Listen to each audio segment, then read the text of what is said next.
कहिया जान गे यहाँ तक ससुराल से लगेला नहीं करो रतन तुकेला यहाँ तक ससुराल से लगेला नहीं करो रतन के कन्फ्यूज माई देख के इंदरा संग मतिया बमराइल जे बैठल प्रशासन तभी मैया जिंदाबाद जिंदाबाद जिंदाबाद हे कन्फ्यूज माई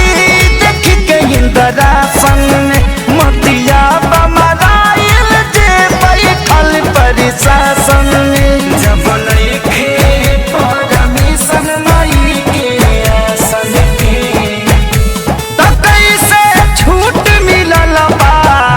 नेता लोग के भाषण के कैसे छूट मिलल बा नेता लोग के भाषण के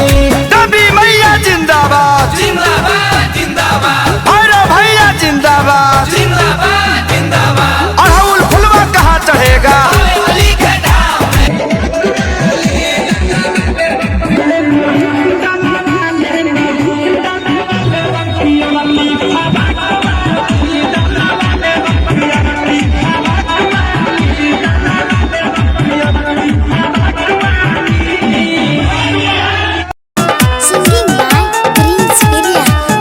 छौरी गइल ही बंगाल से तू नाचे